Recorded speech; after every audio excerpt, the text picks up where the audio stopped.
À toutes, bonjour à tous. La T2E et l'ADEME sont très heureux de vous accueillir à ce nouveau webinaire consacré à la décarbonation de l'industrie. Alors, quand on parle décarbonation, on peut penser d'abord à la sobriété énergétique, sur laquelle des efforts ont été réalisés, mais ceci reste à pérenniser dans le temps, bien sûr.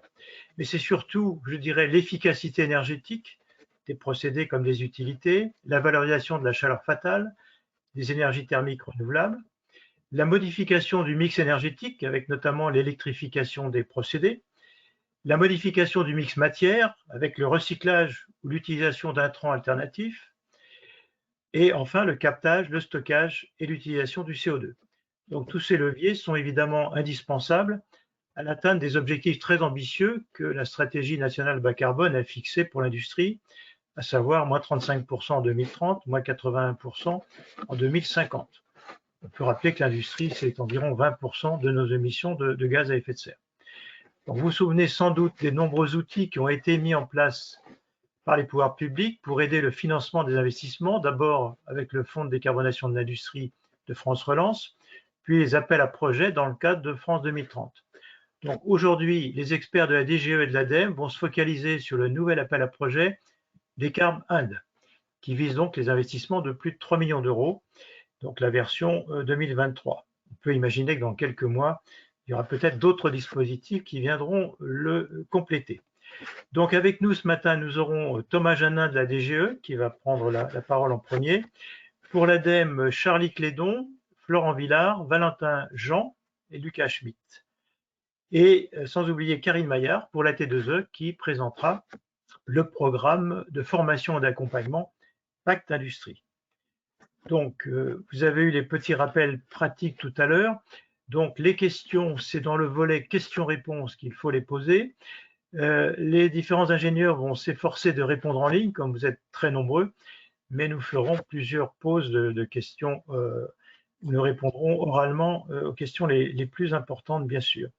Et puis, une FAQ, vous vous souvenez peut-être qu'une FAQ avait été mise au point pour le projet Décarb Inde, donc elle sera mise à jour rapidement, je dirais, après ce webinaire.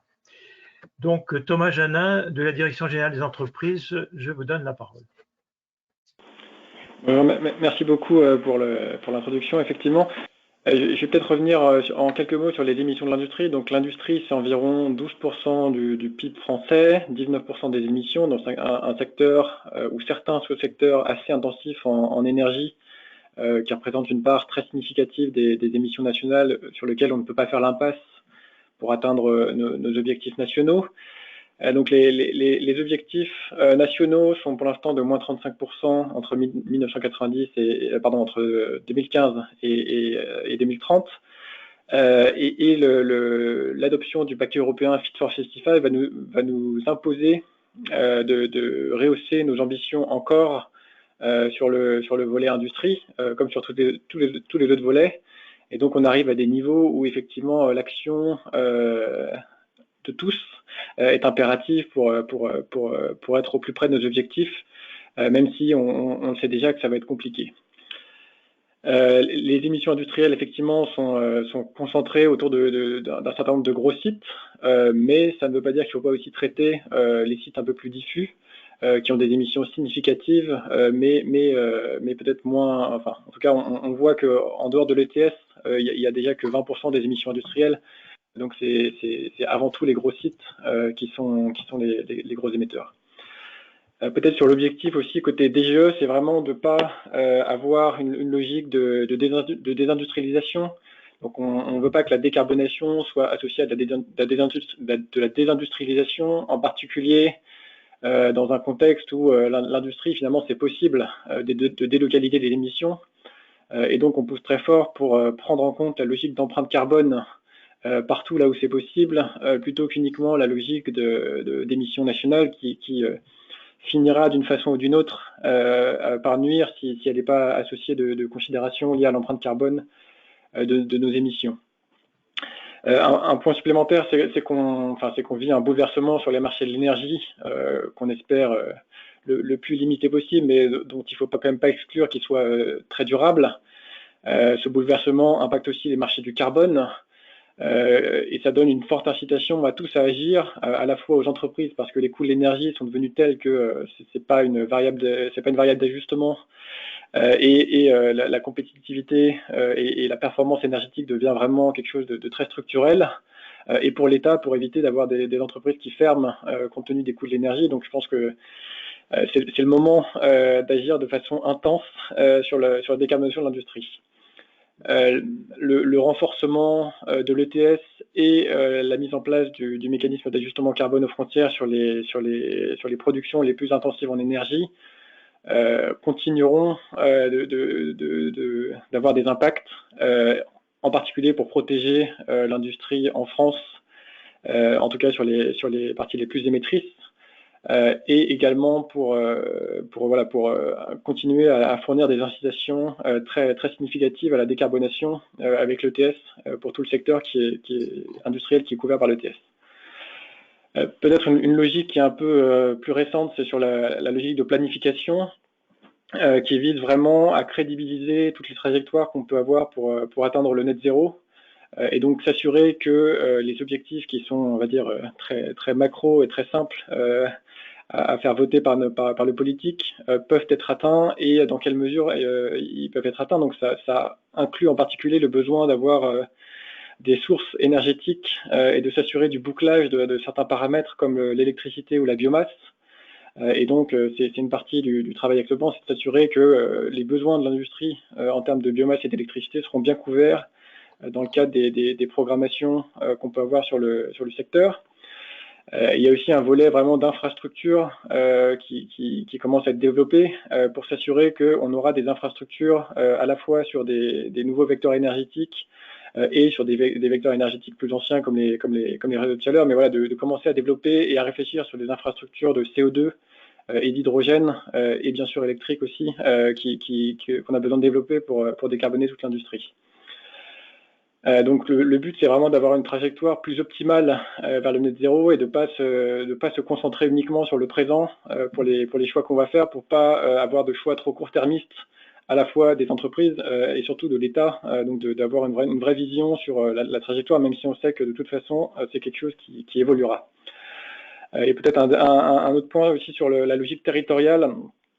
Donc il y a eu un appel à projet qui s'appelle Zone industrielle bas carbone, qui vise vraiment à instaurer cette logique d'optimisation collective des zones industrielles.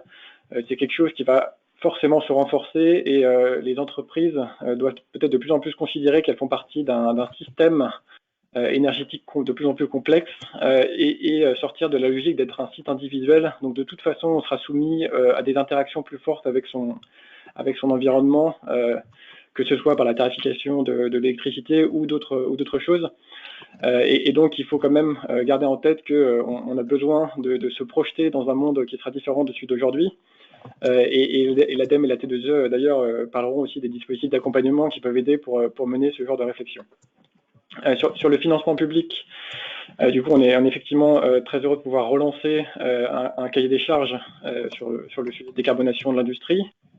On travaille également sur des cahiers des charges pour des plus gros projets, donc supérieurs à 30 millions d'euros de subventions. Les problèmes étant sur ces très gros projets qu'il faut avoir des validations de la Commission ou des règles sur les aides d'État qui sont très différentes, et donc ça prend un peu plus de temps pour sortir les choses. Il y aura également, l'ADEME présentera sans doute également les différents autres dispositifs qui existent pour les plus petits projets sur la biomasse, plus spécifiques, qui peuvent quand même intéresser l'industrie.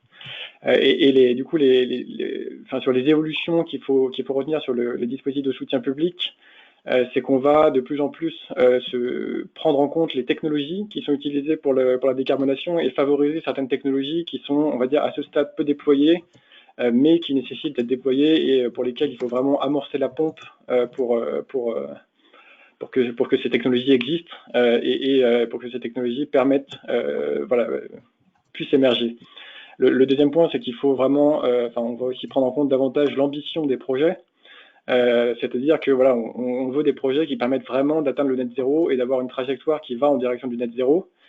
Et donc l'ambition des projets sera probablement un critère plus important que jusqu'à présent dans les dispositifs. Et le dernier point, c'est que la concurrence devra être renforcée à la fois parce que c'est une demande de la Commission européenne d'avoir des dispositifs de plus en plus concurrentiels, et parce que ça permet aussi de limiter l'argent public qu'on met sur des projets où voilà, on peut cibler peut-être la quantité d'argent public au mieux si on met plus de concurrence sur les projets. Peut-être le dernier objectif qu'on peut assigner à ces dispositifs de soutien public, c'est aussi de développer une filière nationale de la décarbonation. Et donc, c'est très clair que côté DGE, on a une vraie préférence pour avoir des équipements, pour avoir des technologies et pour avoir de l'ingénierie française sur les projets que vous allez mener. Donc, voilà, faut penser qu'aussi nos technologies serviront plus tard et donc qu'il nous faut les développer. Voilà, donc je crois que je passe directement la parole après à l'ADEME pour présenter peut-être beaucoup plus en détail les dispositifs de soutien. Et merci beaucoup à tous. Merci Thomas. La parole est à l'ADEME. Oui, merci Daniel, merci Thomas pour les, les introductions très complètes. Bonjour à tous, ravi de vous retrouver pour ce nouveau webinaire et puis ce lancement de Decarbone 2023. Très rapidement en termes de sommaire, on va d'abord revenir avant de rentrer dans le vif du sujet de cet appel à projet Decarbone 2023 sur les dispositifs ADEME en cours sur la décarbonation de l'industrie et puis un petit bilan de ce qui s'est passé sur les 3 dernières années avec le fonds de décarbonation de l'industrie et puis Industrie Zéro Fossile. Il y aura ensuite un focus sur le programme Pacte Industrie qui vient d'être lancé par Karine Maillard de la T2E et puis ensuite on passera le gros de ce webinaire sur le nouvel appel à projet Décarbone 2023. Donc, si on vous présente un peu le panorama des activités ADEME dans le cadre de la stratégie d'accélération de la décarbonation de l'industrie qui s'inscrit elle-même dans le programme France 2030, il y a beaucoup de choses qui se passent aujourd'hui, aussi bien sur le plan de la demande que de l'offre. Sur le plan de la demande, donc on a des soutiens effectivement aux études et accompagnements. Thomas, tu en parlais tout à l'heure, avec notamment l'appel à projet Zone industrielle bas carbone qui est là pour aider au développement d'études et à la maturation de grands projets sur de synergie et de développement locaux de décarbonation à l'échelle des zones industrielles ou des zones industrielles ou portuaires. Et puis donc le programme Pacte Industrie qui sera présenté, je ne vais pas y passer du temps ici, qui sera présenté plus en détail par Karine juste après. L'idée de financer de ces études et ces accompagnements, c'est pour pouvoir faire émerger des projets d'investissement par la suite. Et donc là, sur ce champ-là, on a tout un tas de dispositifs d'aide au déploiement avec les 2 grands fonds historiques de l'ADEME, le fonds économie circulaire et le fonds chaleur qui sont toujours en fonctionnement et sur lesquels vous pouvez candidater de manière régulière. Et puis sur le plan, j'allais dire plus spécifique de la décarbonation des procédés, il y a eu le fonds décarbonation de l'industrie pendant le plan de relance de 2020 à 2022 qui est maintenant clos. Ensuite, ce qui s'est inscrit dans cette lignée, ça a été l'appel à projet Industrie Zéro Fossile, qui est un premier dispositif d'aide au déploiement dans le cadre de France 2030, qui a vu le jour l'année dernière au printemps 2022 avec 3 volets, chaleur biomasse, donc le volet 1 BCIAT, décarbonation des procédés, décarbinde, et puis décarb flash, le volet 3 pour les plus petits projets de décarbonation. Donc cet appel à projet aujourd'hui clos, et on reviendra sur le bilan juste après. Et donc pour 2023, on relance l'appel à projet effectivement décarbinde avec donc un montant de 125 millions d'euros pour cette première relève de juin 2023. Et comme le disait Thomas, il y aura d'autres dispositifs qui vont venir par la suite, notamment pour les plus gros projets assez massifs qui demandent un travail d'ingénierie avec l'Union européenne un peu plus conséquent. Sur le plan de l'offre, on a aussi des choses qui se passent effectivement avec des appels à projets donc sur les thèses et sur la recherche et développement, et aussi des appels à projets innovation industrie vraiment orientés démonstrateurs. L'idée étant de financer des projets pour faire accroître le TRL de certaines technologies, avec 2 appels à projets, IBAC PME qui est dédié à des monoporteurs PME pour développer donc des démonstrateurs, et puis l'appel à projet demi-bac qui lui, est ouvert à tout type d'entreprise et où il faut être un seul acteur, ou il peut y avoir plusieurs acteurs qui peuvent candidater simultanément pour un même projet à ce dispositif. La prochaine relève est le 16 octobre 2023 sur ces 2 appels à projets. Et enfin, sur le plan de l'industrialisation, Thomas en parlait tout à l'heure, donc l'idée c'est de porter aussi le développement de filières de décarbonation en France, donc production des équipements clés pour la décarbonation et pompes à chaleur, ce genre de choses.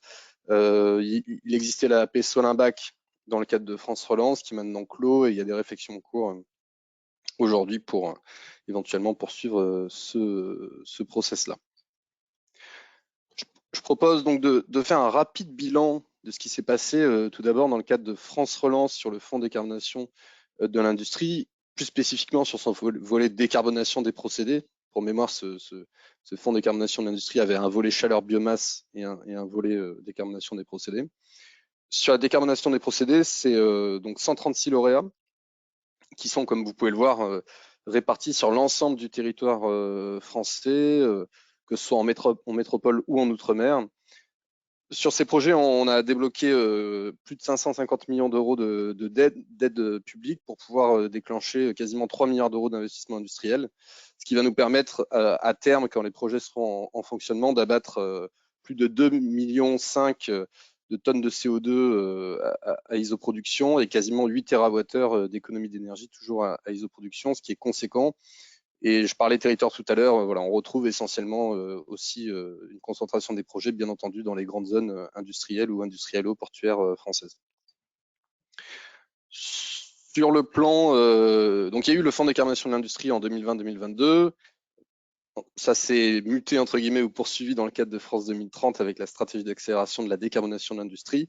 Et le premier outil qui a été développé l'année dernière, ça a été Industrie zéro fossile, composé des 3 volets dont je parlais tout à l'heure. Pour mémoire, hein, ce dispositif a été lancé notamment dans le contexte de la guerre en Ukraine, avec pour objectif notamment d'abattre du CO2, mais aussi de réduire la dépendance aux énergies fossiles et en particulier au gaz naturel. Donc il y a eu une seule relève hein, sur ce dispositif, c'est pour ça qu'on a effectivement moins de lauréats ici, c'est normal, mais tout de même 16 lauréats pour 50 millions d'euros d'aide, qui va quand même déclencher 225 millions d'euros d'investissement industriel, ce qui est aussi conséquent, avec une répartition territoriale là encore qui couvre pas mal de territoires du pays, et notamment une réduction nette de plus de 700 gigawattheures d'énergie fossile, ce qui était un chiffre qui était un des objectifs recherchés par cet appel à projet. Et ce sont les chiffres à date. On a encore quelques projets qui sont en cours d'instruction. Donc voilà pour un peu ce panorama à la fois des dispositifs en cours pour la décarbonation de l'industrie à l'ADEME et des bilans qui nous ont permis d'en être là aujourd'hui et de vous présenter cette relance de décarbone pour l'année 2023. On reviendra donc sur la partie 4 plus en détail et longuement sur ce nouvel appel à projet, mais je passe tout de suite la parole à Karine Maillard pour la présentation de Pacte Industrie. Bonjour à tous, merci de me donner la parole. Donc je vais vous faire un point sur le programme Pacte Industrie, qui est un programme porté par l'ADEME, porteur pilote, épaulé par la T2E qui est porteur associé. Sur les années 2023 à 2026, ces 49 millions seront financés par le dispositif des certificats d'économie d'énergie. Il y a plusieurs objectifs dans le cadre de Pacte Industrie. Donc, vous l'avez entendu, hein, Daniel Cap a parlé de compétences et d'accompagnement. Donc, il y a vraiment 2 volets. Un volet formation où l'objectif est de former 2700 acteurs de l'industrie pour les engager dans la mise en œuvre d'actions immédiates de réduction de la consommation énergétique et de décarbonation. Et puis, un volet accompagnement qui a pour objectif d'accompagner plus de 1700 sites et groupes industriels dans la planification de leur transition énergétique. On va le voir sur le schéma suivant. Avec un impact significatif en termes de sobriété énergétique, puisque les économies attendues sont de l'ordre de 1 à 2 TWh économisés par an. Concernant le parcours, donc vous avez entendu 2 parties, formation, donc montée en compétences et accompagnement. Sur la partie formation, il y a 3 volets. L'objectif est de former des référents énergie, donc des personnes techniques. Il s'agit notamment de responsables QHSE et de responsables maintenance, afin de structurer la démarche énergétique dans leur entreprise. Le deuxième volet est de permettre de former des dirigeants à la stratégie de décarbonation et de transition énergétique. Et puis, le troisième volet de financement, de formation est la formation de directeurs administratifs et financiers afin d'accélérer le financement des projets en matière d'efficacité énergétique et de décarbonation au sein d'un site industriel. Sur ces 3 formations seront proposées non seulement un parcours de formation global, et également des modules complémentaires. Il y aura donc un catalogue qui sera déployé au fur et à mesure du déploiement de Pacte Industrie. Sur la partie accompagnement, vous le voyez à l'écran, il y a 5 thématiques qui vont être proposées au fur et à mesure. Donc, une première partie, ça sera accompagner les industriels à avoir des études d'opportunité de mix énergétique. Le deuxième volet, c'est de permettre de mettre en place des études de stratégie ou trajectoire d'investissement d'efficacité énergétique et bas carbone. Et puis, en troisième volet, c'est d'avoir un coaching sur des projets d'investissement. La deuxième partie des accompagnements, c'est d'inciter les entreprises industrielles à obtenir l'ISO 50001 via la partie ProSMN qui attribue une prime jusqu'à 40 000 €. Et puis, de permettre à des groupes d'accéder à Acte Évaluation. Donc, vous le voyez, si tu peux cliquer, s'il te plaît, Valentin. Voilà, merci. Tous ces blocs font partie de Pacte Industrie. Donc, un industriel peut bénéficier d'un ou plusieurs blocs. Donc, par exemple, former son dirigeant donc à la stratégie bas carbone et puis bénéficier du coaching sur projet d'investissement. Mais c'est aussi une possibilité d'avoir un accès à l'ensemble des formations et à l'ensemble des accompagnements. Donc, c'est vraiment du sur-mesure. Il faut aussi savoir qu'une partie de ces propositions, de ces blocs existent déjà. Par exemple, sur les référents énergie, c'est le programme ProRéfI. Sur le financement, il existait donc le programme Invest. Et puis, il y a également le programme ProSMN qui existait jusqu'à fin 2022 et tout ce qui a un rapport avec le programme ACT. Donc, tout a été réimbriqué pour faciliter la visibilité aux industriels. Et l'objectif, bien entendu, on vient de l'entendre également, c'est de faire émerger des projets d'investissement France 2030 et notamment Fonds Chaleur de l'ADEME. Slide suivante. Concernant le déploiement, donc dès maintenant, merci. Dès maintenant, vous avez la possibilité d'accéder à la formation technique, donc la partie je forme mon référent énergie avec ProRéfI et également à la formation stratégie pour former ses dirigeants à la stratégie de décarbonation et de transition énergétique. Le deuxième volet, c'est la partie ProSMN qui permet donc aux industriels d'obtenir une prime pouvant aller jusqu'à 40 000 €. Et puis, Acte Évolution. En pointillé, au milieu, stratégie et trajectoire d'investissement d'efficacité et bas carbone. C'est en cours de finalisation concernant l'étude, ce qui permettra à partir de septembre, slide suivante,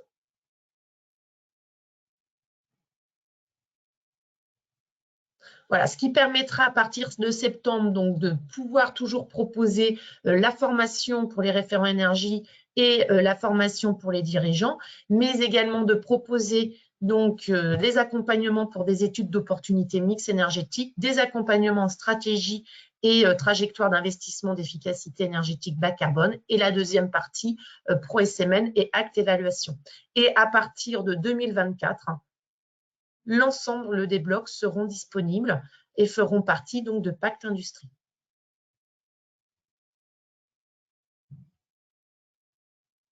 On a prévu... Ouais, peut-être que du coup, là, si on peut faire justement, peut-être répondre directement à quelques questions qui ont eu lieu par écrit là, sur la thématique de Pacte. Alors, est-ce que Florent, Daniel, vous avez vu quelques questions qui sont un petit peu plus ressorties? Oui, il y a des questions qui concernent le pacte directement. Il y avait qui fait des études. Je pense, Karine, qu'il faut répondre que l'ADEME va sélectionner un certain nombre d'acteurs, un certain nombre de bureaux d'études. Donc, va lancer assez bientôt, je pense, ces appels. Il y a un appel qui a commencé à être diffusé pour la sélection. Et donc, oui, les études, ce seront des bureaux d'études qui vont être sélectionnés par l'ADEME. Alors, il y avait une question sur des programmes sectoriels, seront-ils possibles? Ça, on va regarder. Il y aura, si vous voulez, un volet partenaire, et dans les partenaires, il y a des fédérations d'industriels, notamment l'UMM, France Chimie, etc., qui sont effectivement intéressés par des approches sectorielles. Donc, ça fait partie des choses qui vont être regardées quand le programme va monter en cadence, si vous voulez. Hein. Alors, acte évaluation, on en parlera tout à l'heure. Il y avait des questions sur ProSMN, ProFI. Alors, effectivement, ce qu'on peut annoncer aujourd'hui, c'est que ProSMN redémarre, effectivement. Le programme en tant que tel s'est arrêté fin 2022. Mais Pacte Industrie est paru, je dirais, le décret est paru. Donc, ça veut dire que depuis le 26 décembre 2022, des actions sur l'ISO 50001 sont a priori recevables. Alors, simplement, il faut attendre un petit peu que nous mettions en ligne tous les documents précis pour être éligible à ces nouveaux dispositifs. Mais sachez qu'effectivement, il n'y aura pas normalement de stop and go entre ce qui était dans ProSMEN et ce qui va se retrouver maintenant dans le cadre de Pacte Industrie. Alors, il y avait une question sur les codes NAF. Alors effectivement, les hôpitaux ne seront pas concernés. Le Pacte Industrie, c'est plutôt vraiment destiné à l'industrie. Donc, tout à fait.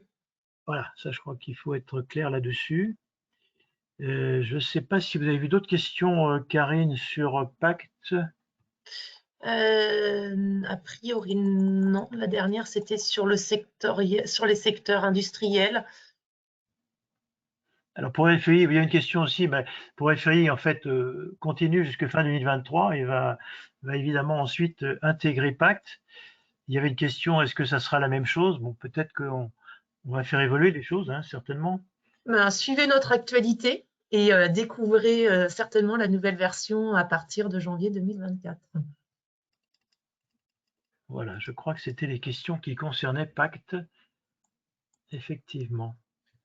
Ok, très bien. Bon, de toute façon. La parole à l'ADEME maintenant, voilà. Merci. Ouais, merci Daniel. Bon, de toute façon, s'il reste d'autres questions que vous posez ultérieurement à l'écrit sur Pacte, on va mettre en place une FAQ, donc vous obtiendrez une réponse.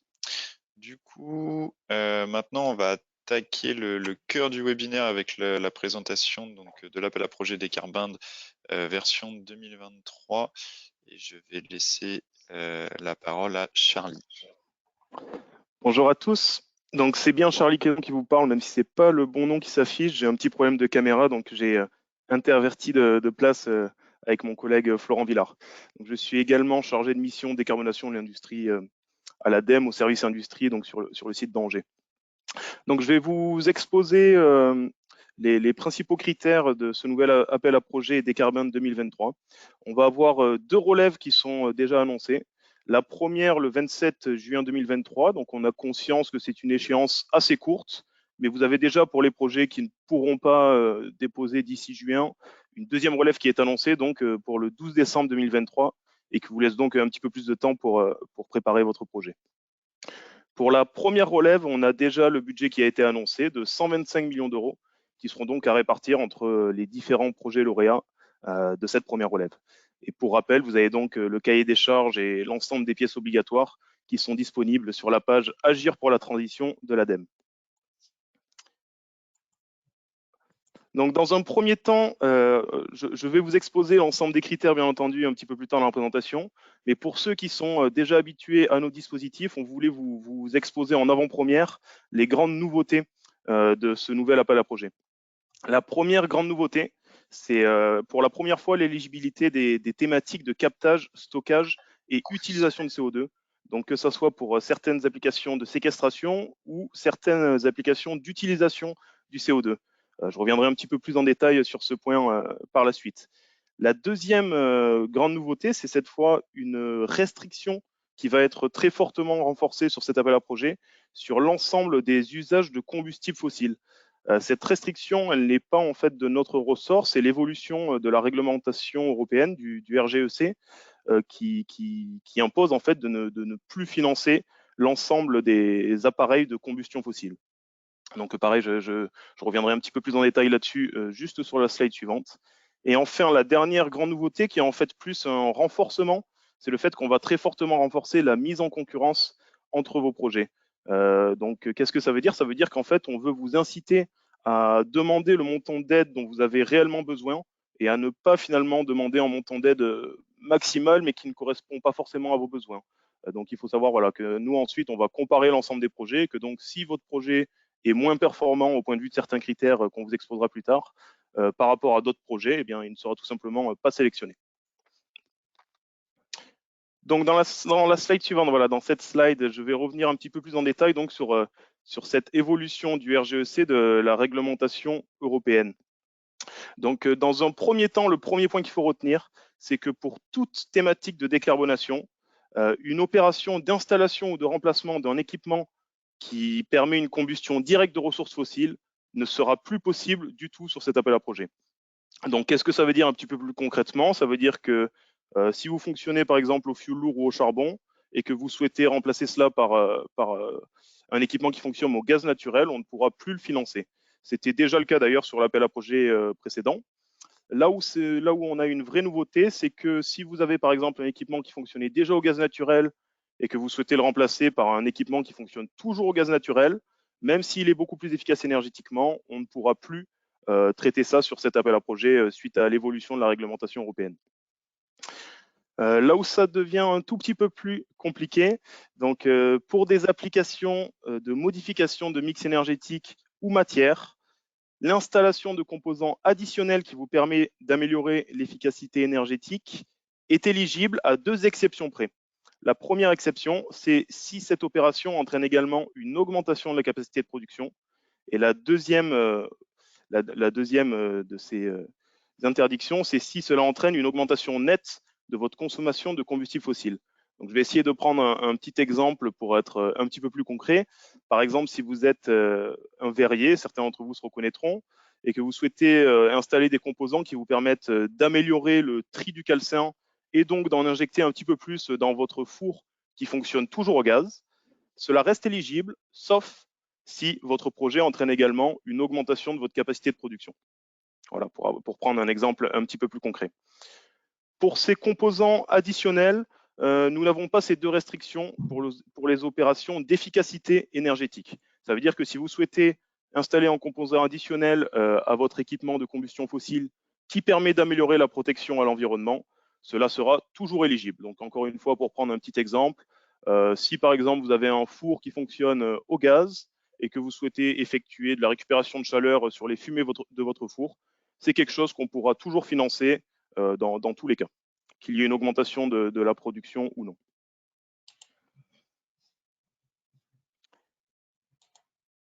Donc maintenant qu'on a exposé ces nouveautés principales, je vais revenir un petit peu plus en détail sur le processus de sélection des projets que vous allez nous déposer.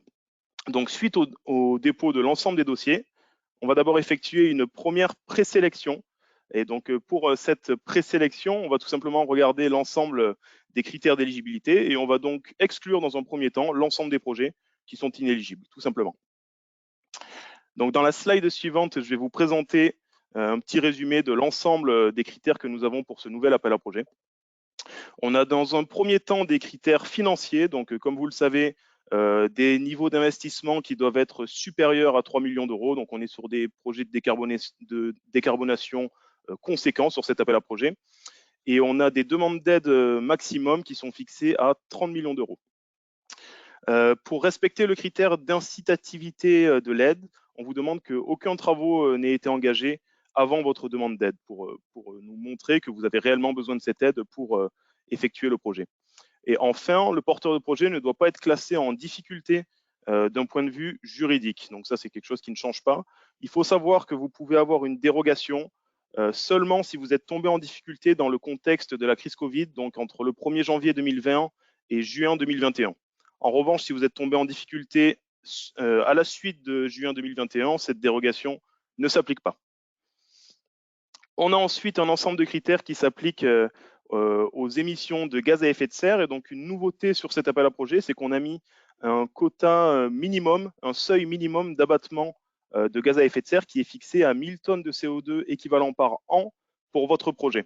Donc, pourquoi on a mis en place ce seuil? C'est parce qu'on souhaite vraiment aider des projets qui permettent un abattement qu'on qualifiera de conséquent de gaz à effet de serre. La deuxième chose qui est très importante et qui est soulignée, c'est qu'on a sur cet appel à projet un retour du raisonnement à isoproduction. Donc ça signifie que si vous avez une augmentation ou une diminution de votre production avec votre nouveau projet, pour le décompte des émissions de gaz à effet de serre, nous allons les ramener à un raisonnement à isoproduction. Donc ça, c'est une petite différence par rapport au dernier appel à projet Industrie Zéro Fossile pour ceux qui ont déposé des projets à ce dernier appel à projet. En outre, on ne veut pas que les projets entraînent un verrouillage technologique des émissions de gaz à effet de serre. C'est-à-dire, par exemple, que avec votre projet, vous verrouillez une utilisation, par exemple, d'un four au gaz, alors que dans les années suivantes, le plan de votre secteur montre que vous pourriez passer à une électrification. Donc voilà, on ne veut pas de ces verrouillages technologiques. Pour les sites qui utilisent du fioul lourd ou du charbon, si votre projet n'implique pas de sortir de ces énergies, mais qu'il demeure tout de même éligible au vu des autres critères, on vous demandera cependant de nous fournir un plan de sortie du charbon ou du fioul qu'on analysera et qui devra donc être pertinent. Donc un petit peu dans la même veine, on va vous demander de nous fournir des feuilles de route, des trajectoires de décarbonation pour votre site aux horizons 2030 et 2050, donc des trajectoires qui pourront être effectuées par vos équipes et qui devront préciser donc l'ensemble de vos projets de décarbonation qui devront être chiffrés et datés. Et donc, c'est des trajectoires qu'on va analyser, qu'on va challenger. Il y aura notamment une note qui va être faite en fonction de ces trajectoires. Pour les demandes d'aide qui sont supérieures à 10 millions d'euros seulement, cette trajectoire de votre entreprise et non plus de votre site sera évaluée.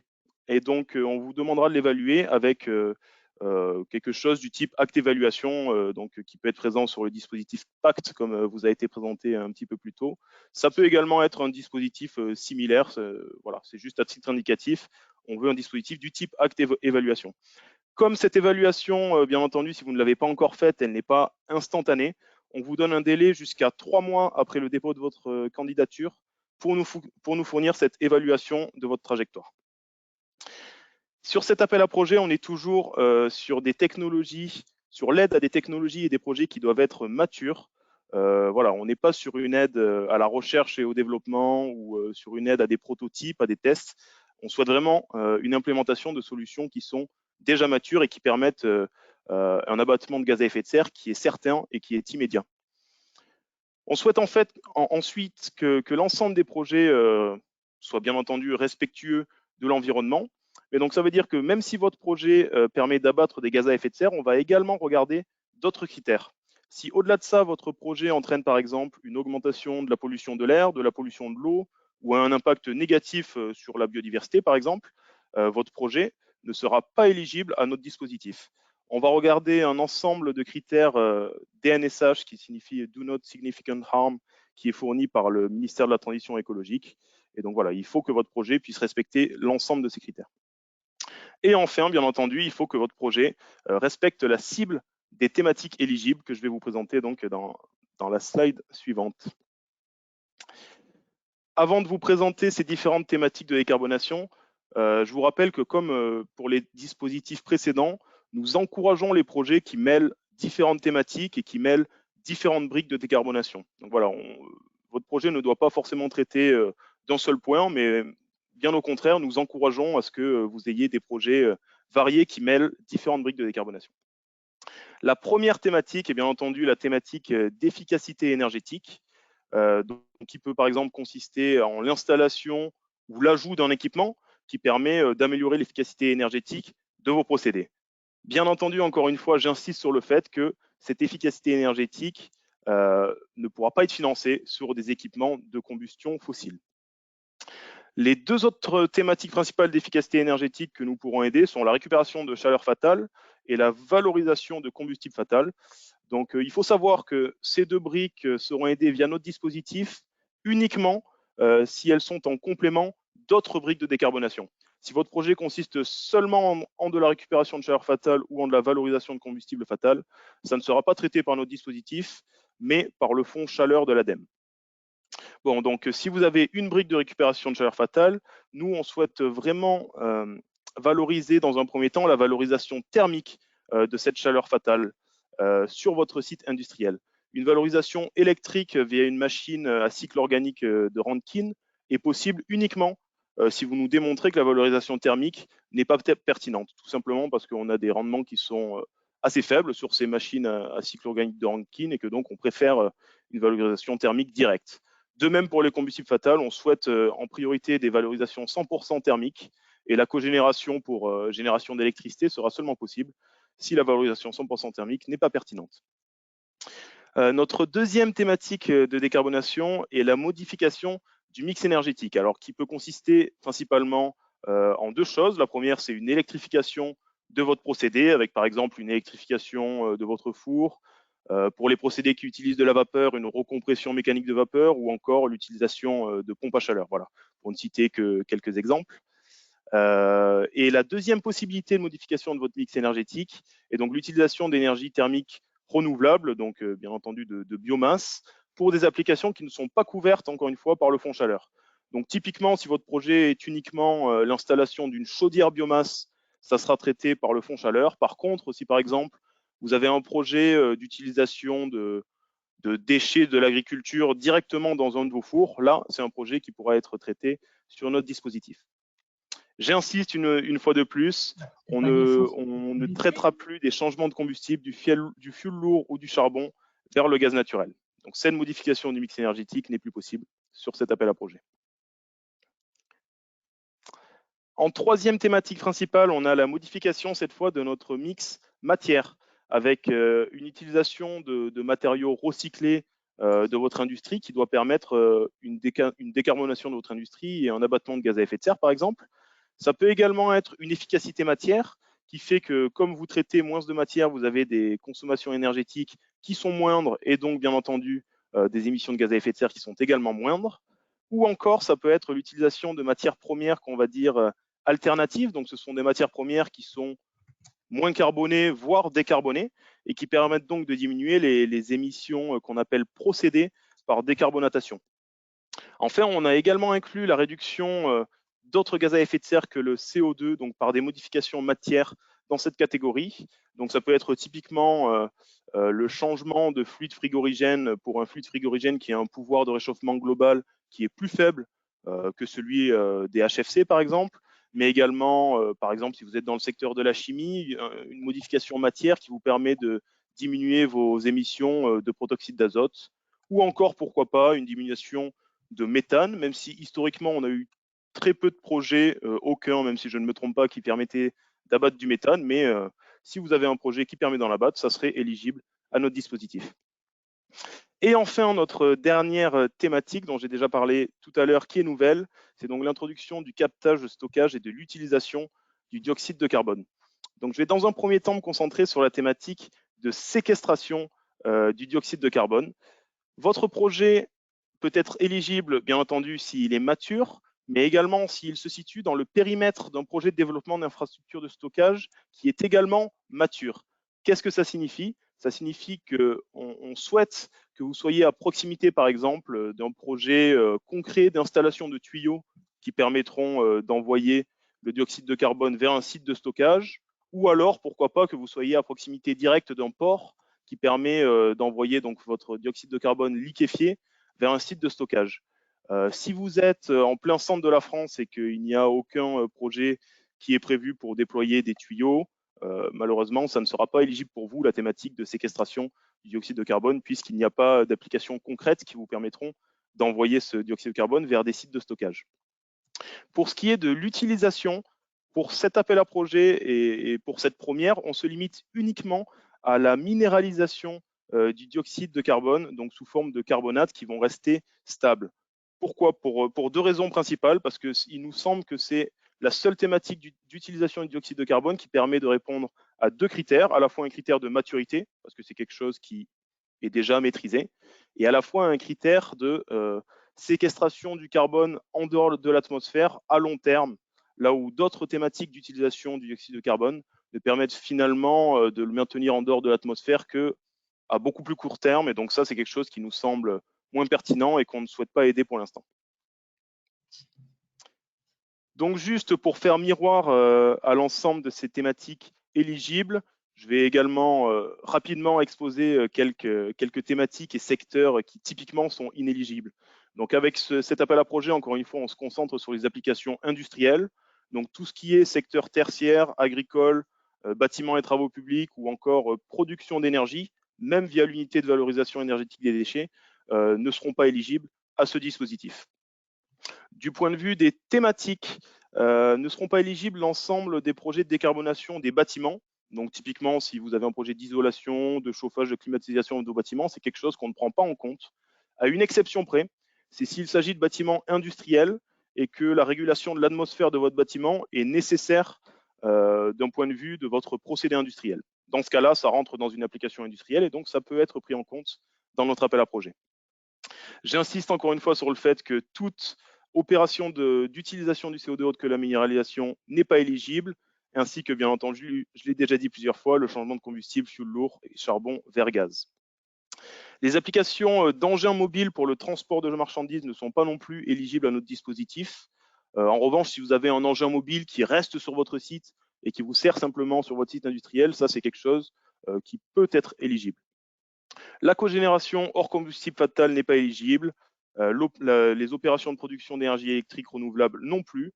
Et enfin, on se focalise simplement sur les installations principales de vos sites. Et donc, si c'est une installation ou un équipement de secours, le projet ne peut pas non plus être éligible.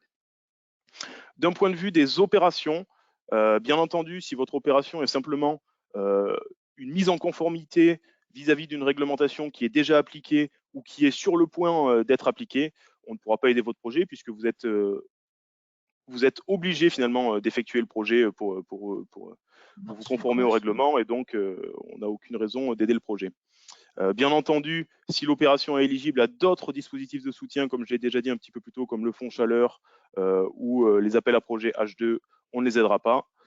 Et enfin, je l'ai déjà évoqué également, on se concentre sur des solutions matures et donc tout ce qui est recherche et développement ou test de prototypes n'est pas non plus éligible à notre appel à projet. Valentin, je vais te passer la parole, je pense, pour la suite du classement. Merci Shirley. Donc une fois la présélection réalisée, donc après l'étude des différents critères d'éligibilité que Shirley vient de vous présenter, les projets présélectionnés vont passer sur une étape de vérification de la performance de leur tonne de CO2. Et durant cette vérification, qui est en fait une étape d'instruction par les instructeurs de l'ADEME, les projets vont être notés, ce qui va leur permettre d'aboutir à un classement. Puisque donc les projets, comme le dispositif ne financera pas l'ensemble des projets, ce seront évidemment les projets les mieux classés qui pourront bénéficier d'un financement. Et donc c'est cette étape-là que je vais vous présenter dès maintenant. Alors, le classement de ces projets, pour ceux qui avaient déjà déposé des dossiers sur les précédents appels à projets, ce classement fonctionnait beaucoup sur l'efficacité des aides publiques. Je vais revenir un petit peu après. Là, c'est pour cette nouvelle version de 2023, le classement va un petit peu évoluer. Donc, les projets seront évalués sur 100 points. Et ces 100 points seront basés sur deux notes. Donc la première, c'est une note N1, donc, qui est relative à l'efficacité des aides publiques. Elle est sur 70 points. Donc ça reste quand même l'indicateur principal de la performance de vos projets. Ensuite, il y a une note N2 qui est, elle, divisée en deux sous-notes. Donc cette note N2, elle est évaluée sur 30 points. Et elle est relative à l'ambition de décarbonation de l'industrie du projet. Donc les deux sous-notes, je vais les décrire un petit peu après. Et donc le total de ces notes N1 et N2 vous donnera un score sur 100 points et le but pour vous, c'est d'être le plus proche des 100 points, comme vous pouvez le voir sur la petite formule en dessous. Plus vous êtes proche des 100 points, mieux vous serez classé et plus vous aurez de chances de bénéficier d'une aide. Alors donc, petit focus sur la note N1, donc l'efficacité économique. Donc on reste sur ce critère d'efficacité des aides publiques que je pense pour la plupart d'entre vous qui ont déjà déposé des dossiers sur les précédentes relèves, vous connaissez assez bien, il y a peu de changements. Donc on est sur la somme des aides publiques demandées, donc bien évidemment l'aide ADEME demandée, qui est divisée par les tonnes de CO2 évitées du projet, grâce au projet sur une période de 20 ans. Là-dessus, il y a peut-être 3 choses sur ce ratio qui sont à retenir. Donc, le premier, c'est qu'on est sur des aides publiques. C'est-à-dire que si votre projet, si vous cherchez à bénéficier de plusieurs financements publics pour votre projet, nous, on prendra en compte les autres aides auxquelles vous pourriez bénéficier. Donc voilà, il n'y a pas que l'aide ADEME qui rentre en compte dans ce calcul. L'idée, c'est vraiment de connaître et d'évaluer quelle quantité d'argent public permet de subventionner votre projet. Donc ça, c'est le premier point. Donc on est bien sur les aides publiques et pas uniquement l'aide ADEME. Deuxième point, donc on est sur la performance vérifiée. C'est-à-dire que pour votre projet, si vous nous annoncez au moment du dépôt que votre projet permet d'abattre environ 3000 tonnes de CO2 et que pendant l'instruction ADEME, on s'aperçoit que finalement c'est plutôt 2500 tonnes de CO2, la performance qui sera du coup prise en compte pour ce calcul d'efficacité de l'aide publique sera bien 2500 tonnes de CO2 et pas 3000. Là-dessus, petite nouveauté, on s'est aperçu, sur les différentes relèves à plusieurs reprises et même de manière assez régulière d'erreurs lors du montage du dossier, c'est-à-dire que cette performance, donc en tonnes de CO2 abattues par le projet, à plusieurs reprises, elle s'est avérée être plus faible. Alors, dans des cas rares, elle s'est aussi avérée être plus haute finalement que ce qui avait été annoncé par le porteur. Mais donc, durant l'instruction, les chiffres sont amenés à bouger. Alors, ça peut arriver de quelques pourcentages, hein, ça reste des projets, des dossiers complexes. Donc, s'il y a moins de 20% d'écart entre ce que vous avez annoncé au moment du dépôt et ce qui a été vérifié lors de l'instruction, bon, ça sera pris en compte dans la formule d'efficacité d'aide publique, mais il n'y aura pas plus d'impact que ça, donc on ne change pas par rapport à ce qu'on faisait précédemment. En revanche, là où c'est nouveau, si votre écart est trop important, plus de 20%, le dossier il est automatiquement rejeté. Ça veut dire que lorsque vous montez votre dossier, il faudra vraiment être rigoureux sur les performances qui sont annoncées, car au-delà de 20% d'écart, à la baisse bien sûr, au-delà de 20% d'écart, le dossier sera rejeté automatiquement. Dernier point qui est aussi une nouveauté, c'est sur l'aide publique, sur la formule de l'efficacité de l'aide publique. Nous, on se base sur ce qui est annoncé lors de votre dépôt, c'est-à-dire ce que vous demandez comme aide publique. C'est-à-dire que je vais y revenir par la suite, mais les aides peuvent être légèrement diminuées, jamais revues à la hausse, mais elles peuvent être diminuées parce que il y a eu des erreurs dans les taux d'aide, etc. Néanmoins, c'est vraiment ce que vous avez demandé initialement qui sera pris en compte pour l'efficacité des aides, ce qui veut dire que on vous incite très fortement à bien calibrer votre aide d'entrée de jeu, parce qu'une fois que vous avez fait le dépôt avec un certain montant d'aide, même si l'aide est revue à la baisse, ça ne vous permettra pas de monter au classement.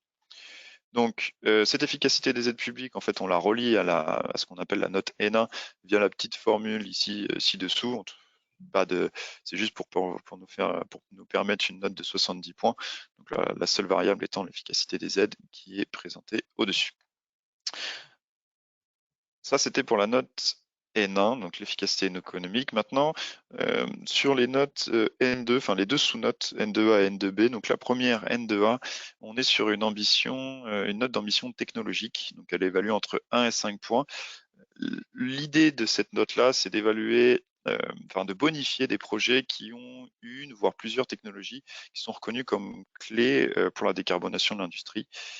particulièrement pour le secteur concerné. C'est-à-dire que des fois, certaines technologies sont déjà très répandues et pas de réelle plus-value dans un secteur, mais peuvent être très innovantes dans un autre secteur. Donc voilà, les technologies utilisées seront regardées vis-à-vis de ces secteurs. Donc quelques exemples de technologies. Donc on a notamment une PAC haute température avec un excellent scope, donc supérieur à 3,5, et un fluide frigorigène à bas PRG, donc ça pourrait être bonifié. Des fours électriques sur le secteur, ça pourrait être bonifié. On a prévu une liste qui est dans l'annexe 2 du volet technique, donc qui répertorie quelques technologies qui pourraient être amenées à être bonifiées. Néanmoins, la liste n'est absolument pas exhaustive, c'est un exercice quasi impossible à faire. Donc, vous pourrez faire la démonstration au moment du dépôt de votre dossier, faire la démonstration du caractère clé de votre technologie. Et suivant si effectivement votre technologie est extrêmement pertinente, on pourra la bonifier, donc elle pourra avoir une note plus ou moins élevée. Donc à titre indicatif, voilà, un projet, on peut imaginer qu'un projet qui met en place une majorité, donc en termes de CAPEX, ça c'est important parce que si vous avez une technologie qui est très intéressante, mais qui représente que 5% du CAPEX, forcément on va pas pouvoir bonifier tout le projet simplement avec cette technologie-là. Donc si un projet met en place une majorité en termes de CAPEX de technologies clés pour la décarbonation, qui par exemple sont peu développées, mais qui pourraient représenter une forte capacité de développement et de baisse des coûts, bon voilà, ça c'est typiquement des projets que l'on a envie de mettre en avant, et donc il pourrait avoir une note de 5 points. Il y a du conditionnel, parce qu'évidemment il faudra regarder le projet au cas par cas, mais voilà, une note maximale pourrait ressembler à ce type de projet. Au niveau de la note N2B, donc c'est la deuxième sous-note, celle-ci, donc on va évaluer la cohérence du projet avec une trajectoire ambitieuse de décarbonation. Donc le but, c'est est-ce que de pouvoir évaluer si le projet est vraiment cohérent avec la trajectoire que vous allez nous fournir, puisque je rappelle la trajectoire, la feuille de route qui présente la trajectoire de décarbonation du site, c'est un document obligatoire, donc en fait c'est un critère d'éligibilité pour votre dossier.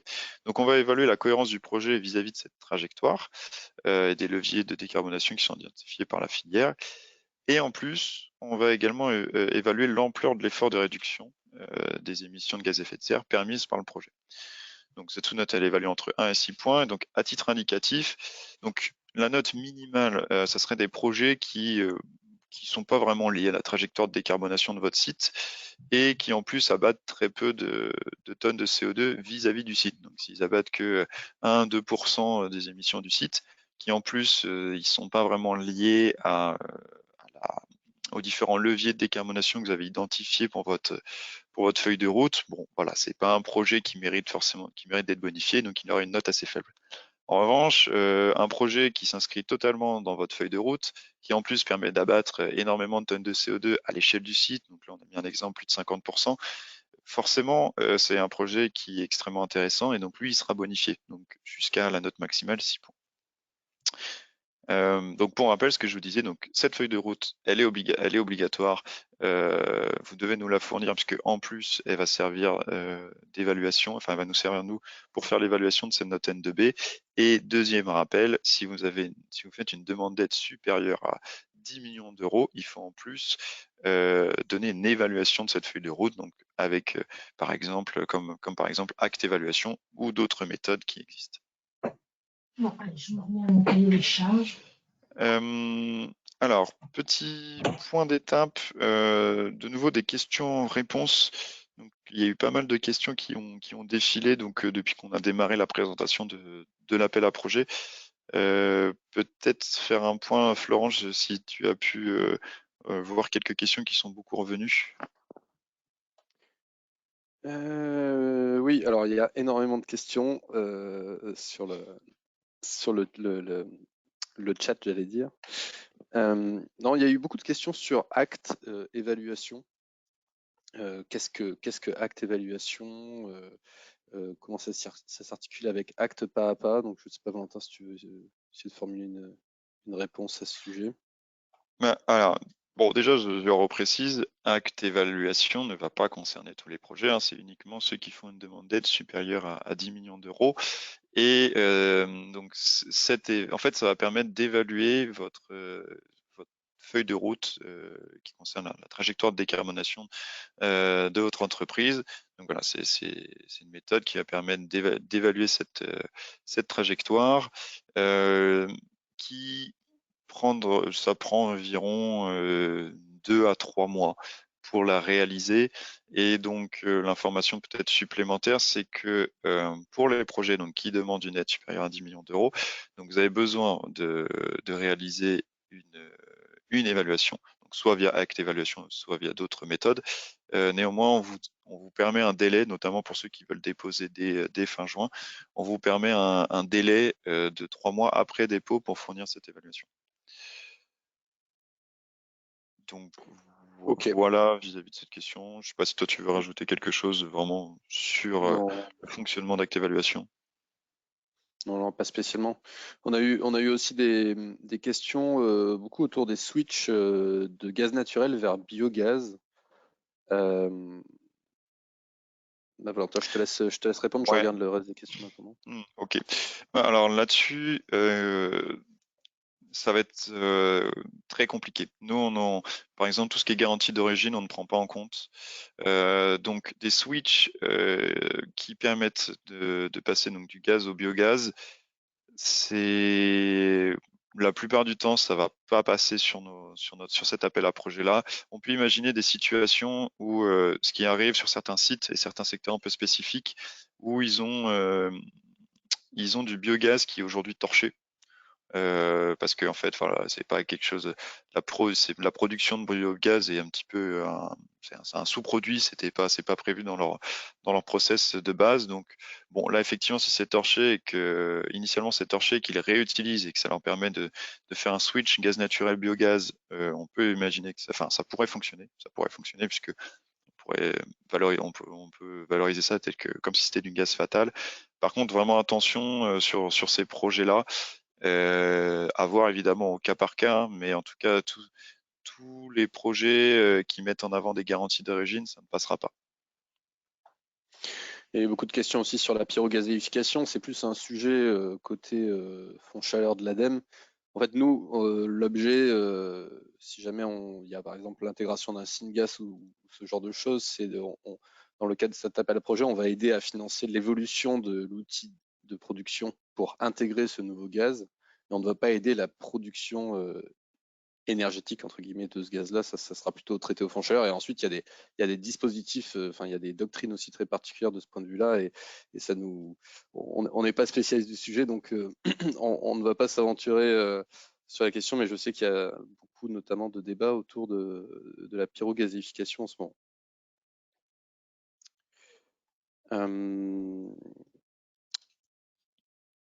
Et ensuite, peut-être sur le captage de CO2 et la séquestration au niveau de ce qu'on entend par maturité, etc. Bon, Charlie l'a bien présenté tout à l'heure, mais peut-être qu'on peut revenir rapidement dessus. Valentin, si jamais tu veux. Alors, c'est du coup quelle est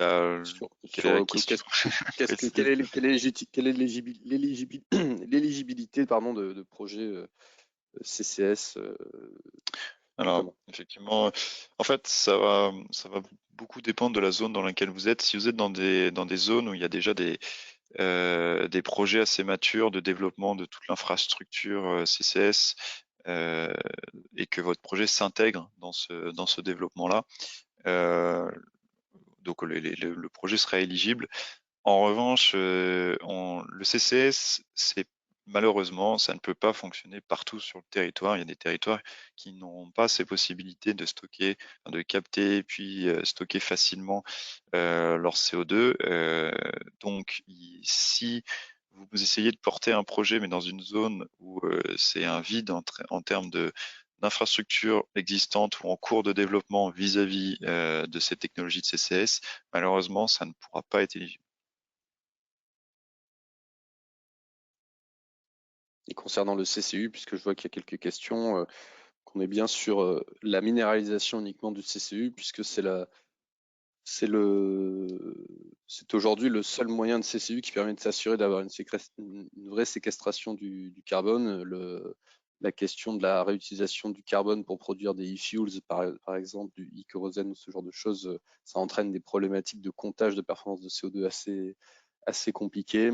Et du coup, pour le moment, ces thématiques ne sont pas traitées, en tout cas dans le cadre de cet appel à projet. Voilà, bon, il y a encore de nombreuses questions. On va continuer à vous répondre par écrit autant qu'on peut et aussi rapidement que possible. Je pense qu'on peut poursuivre sur la suite de la présentation. Ok.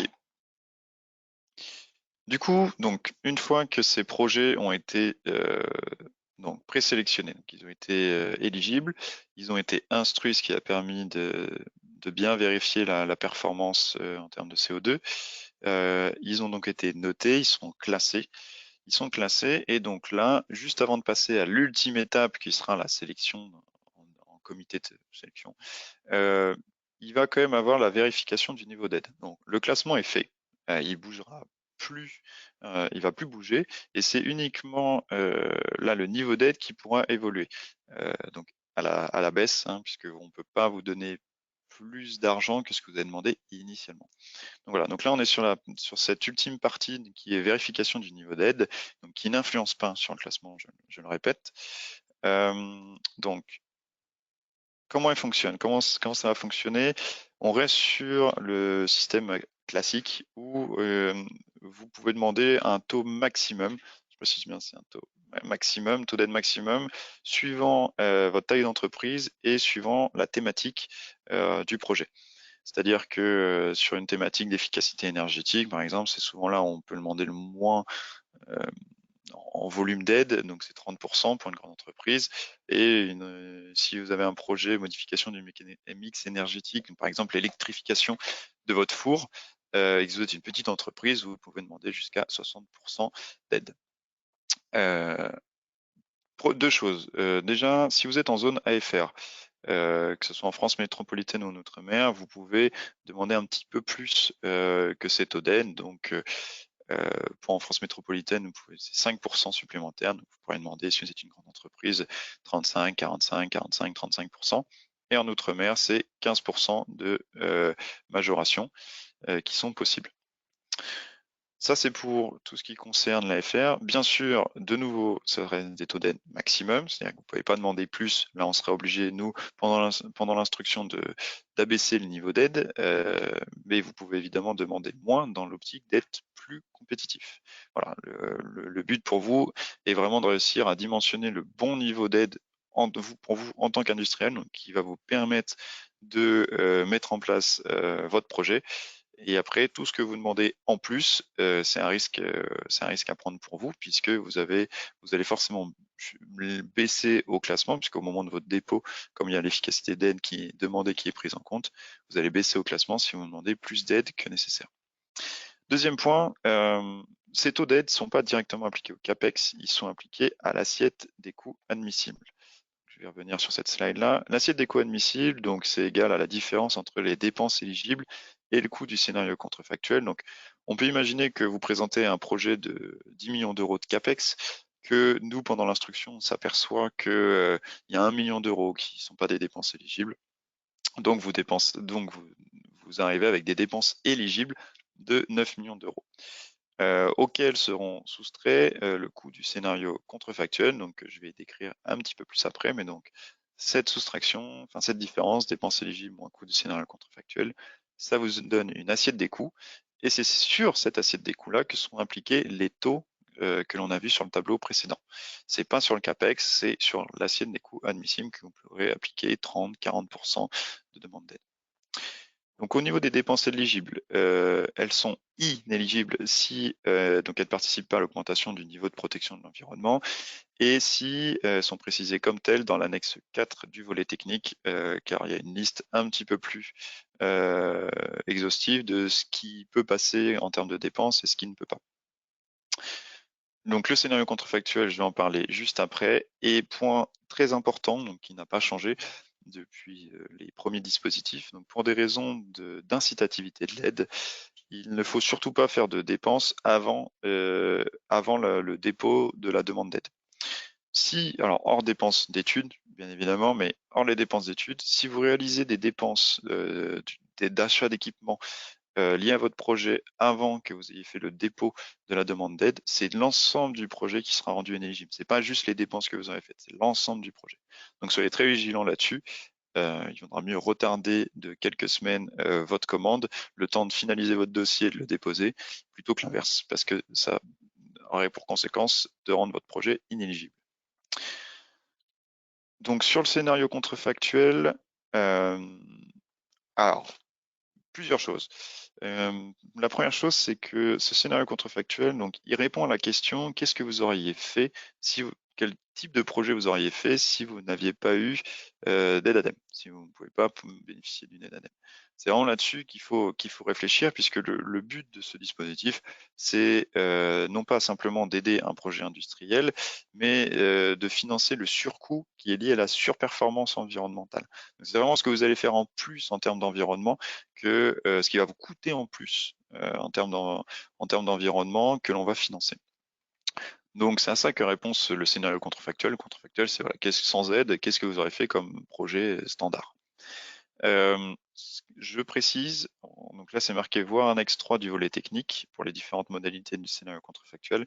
C'est important d'aller voir dans les différentes annexes du volet technique, notamment pour le scénario contrefactuel, puisque le règlement européen a légèrement changé sur les différents types de scénarios contrefactuels, et que si sur cette slide-là on vous fait une description assez succincte, vous verrez que dans l'annexe 3 du volet technique, pour vraiment mesurer obtenir le coût du scénario contrefactuel, les modalités mathématiques sont plus renforcées que ce qu'il y avait auparavant. Il y a notamment des calculs de vannes à prévoir. Donc voilà, allez vraiment voir l'annexe 3 du volet technique. Ça sera important pour dimensionner le coût de votre scénario contrefactuel. Ici, on a présenté trois types de scénarios contrefactuels, 3 différentes modalités. Il y en a même une 4e qui est présentée dans le volet technique. Donc voilà, toutes ces modalités proviennent de la révision du règlement européen. Donc la première, c'est lorsqu'on a une référence marché qui est bien identifiée. Donc si je prends le scénario factuel, donc votre projet, qui consiste à remplacer une chaudière vapeur au gaz par une chaudière électrique. Donc là-dessus, il y a énormément de références marché sur les chaudières au gaz, et donc le scénario contrefactuel pourrait être une nouvelle chaudière standard au gaz naturel avec un rendement d'environ 87% qui est plutôt un rendement standard. Donc voilà, vraiment, si vous n'avez pas de possibilité de subvention ADEME, qu'est-ce que vous auriez fait? Vous aurez du coup remplacé votre chaudière actuelle vieillissante par une nouvelle chaudière, mais très, très standard. Ça, c'est le premier exemple, le plus commun. Ensuite, il y en a 2 autres. Donc, scénario contrefactuel 2, celui-ci, il est plutôt lié à des projets qui, par exemple, vis-à-vis de la F-Gaz, donc qui impose une nouvelle réglementation d'ici 2030. Il y a des projets qui vont devoir, des sites industriels qui vont devoir se mettre en conformité, donc pour leurs installations frigorifiques, par exemple, et qui décident, au lieu d'attendre 2030, de le faire dès à présent. Et donc dans ces moments-là, il y a une avance sur la date de mise en conformité, donc on peut aider ce type de projet. Dans ces cas-là, le scénario contrefactuel, c'est le même que le scénario factuel, donc c'est le même que le projet. Simplement, l'investissement est décalé dans le temps, et donc dans l'annexe 3 du volet technique, vous verrez, comme c'est des calculs de vannes, l'actualisation de ces investissements va faire une différence en termes de coût entre le projet et le scénario contrefactuel, ce qui impliquera voilà, une assiette des dépenses qui ne sera pas nulle. Donc voilà l'une des possibilités. Donc ça, c'est vraiment si vous mettez en place votre projet en avance par rapport à ce que vous devriez faire sans aide.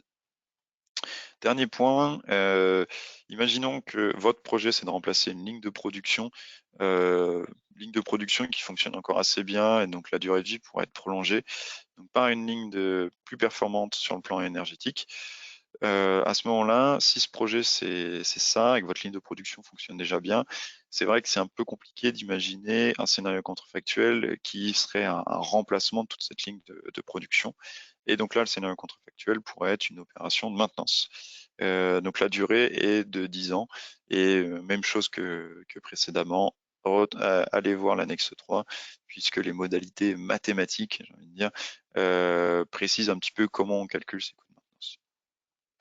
Voilà, donc il y a un dernier exemple qu'on n'a pas présenté là pour les scénarios contrefactuels. Vous pouvez avoir toutes les informations dans le volet technique. Et maintenant, je vais passer la main à Lucas, du coup, pour cette dernière partie qui va notamment étudier tout ce qui est contrôle de surrentabilité. Lucas, je te laisse la main. Oui, merci beaucoup Valentin.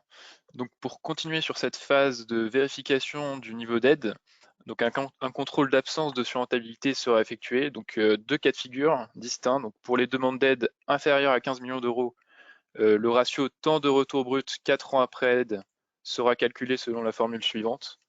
Donc CAPEX moins C2E moins autre aide publique moins aide ADEME, le tout divisé par la somme des gains énergie, matière et ETS des 4 années qui suivent la mise en service de l'installation portée par le projet.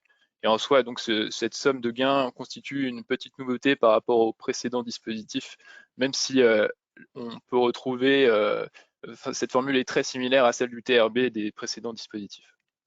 Donc lorsque ce ratio est supérieur ou égal à 1, l'aide ADEME ne sera pas modifiée, l'aide ADEME demandée sera conservée, mais lorsque ce ratio, si ce ratio est strictement inférieur à 1, alors l'aide ADEME pourra être révisée, revue à la baisse en l'occurrence, de telle façon à ce que ce ratio soit égal à 1.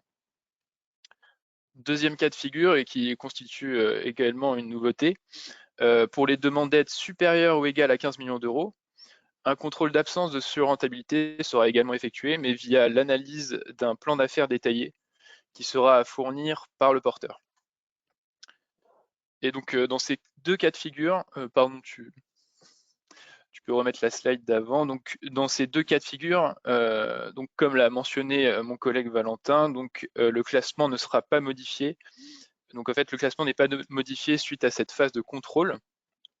Donc, même si des montants d'aide de projet sont amenés à être révisés à la baisse lors de cette phase de contrôle, à l'issue de cette phase, eh bien, le classement, ça n'aura pas d'impact sur le classement des projets, le classement restera inchangé. On peut passer à la slide suivante. Et donc, oui, pour continuer donc sur ce classement inchangé, donc en fait, ceci a été mis en place pour renforcer la mise en concurrence des projets au sein de ce dispositif, en incitant donc les candidats à demander un montant d'aide optimisé, pardon. Et donc pour continuer donc sur ce processus, donc suite à cette dernière phase de contrôle, la sélection des projets pourra être finalisée, et toujours dans cette optique de renforcer la mise en concurrence des projets. Donc autre nouveauté, on aura un maximum de 80% des projets présélectionnés, donc des projets éligibles, qui pourront être sélectionnés en définitif.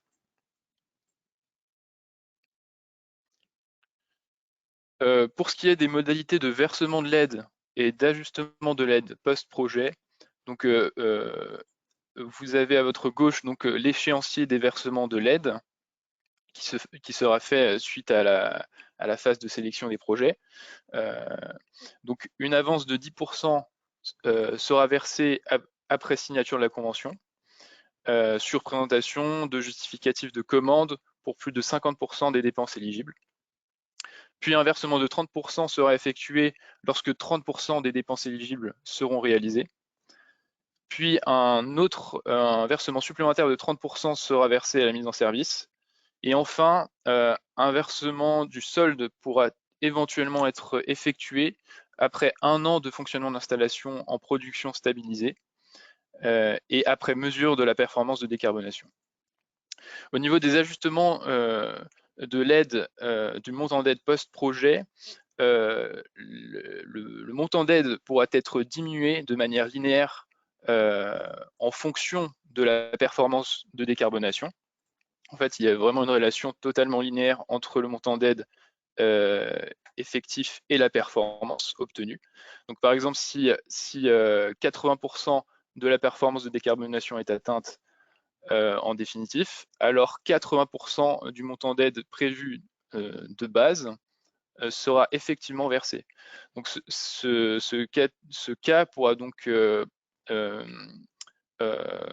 entraîner des remboursements partiels au total de l'aide suite aux différents versements qui auront été effectués et que je vous ai présentés dans l'échéancier. Autre cas d'ajustement de l'aide, donc si le montant de C2E effectivement obtenu est supérieur au montant de C2E prévisionnel qui avait été prévu à la base, eh bien, un contrôle de rentabilité sera effectué et si une surrentabilité est avérée, alors l'aide ADEME sera diminuée.